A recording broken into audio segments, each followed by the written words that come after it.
Video আপনাদের নিচ্ছি, video একটা ভিডিও করছি আপনাদের এই বিষয়টা নিয়ে, যেটা ওই গো সম্মানের জন্য দিলাম লিফলেটটা আপনাদের।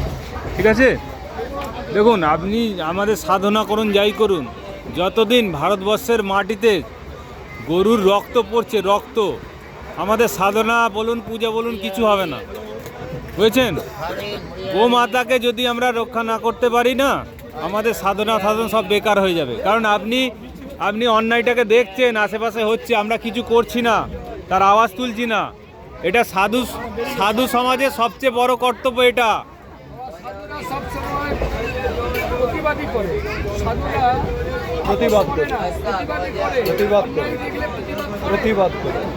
সাধারণ মানুষ এবং যারা সাধুরা সবসময় প্রতিবাদ করে। সাধু আগে বাঁচতে হবে না, সাধু আগিয়ে যায়, আগে যেতে পছন্দ করে।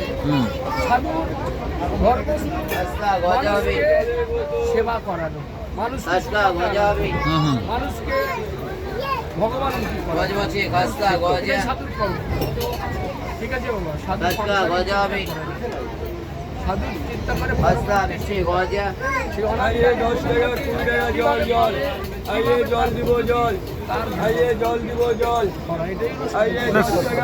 এটা সাধুর কর্তব্য। তার সঙ্গে আরেকটু কর্তব্য সাধুর আছে, যে সমাজ, দেশের, রাষ্ট্রের কল্যাণ, এটাও সাধুর কর্তব্য। সমাজমূলক কাজ, কোনো ব্যক্তি অসহায় হয়ে গেছে তাকে চিকিৎসা, সমস্ত বিষয়ে সেবা, সব কিছু মানে কেবল মাতা পিতা যাই সেটা সব করতে হবে। তো এই বিষয়টা আপনারা কি ইন্টারেস্ট, তাহলে আপনার নাম্বারে যোগাযোগ রাখা হবে।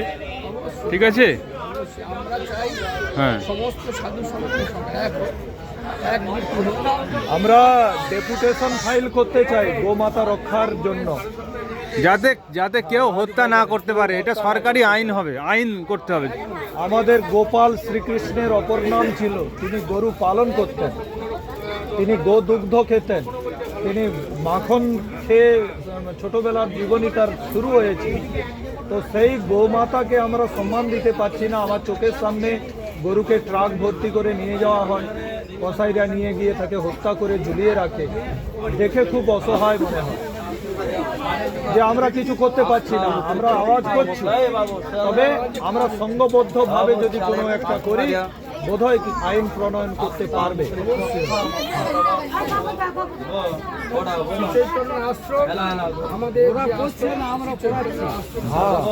আর আমরা বৃদ্ধ গাইগুলোকে বিক্রি করে দিচ্ছি, সমস্যা এটা।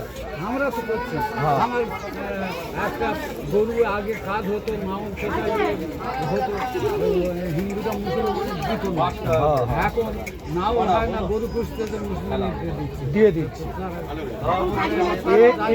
এটা সব থেকে বড় অপরাধ। সেখানেই যাব আমরা, ওই গোশালায় অনুষ্ঠানটা, সাধু সন্ত। হ্যাঁ, হাড় গরু হয়, আচ্ছা আচ্ছা। মানে ওই হাড় দেখে ছেড়ে দেয় ধর্মের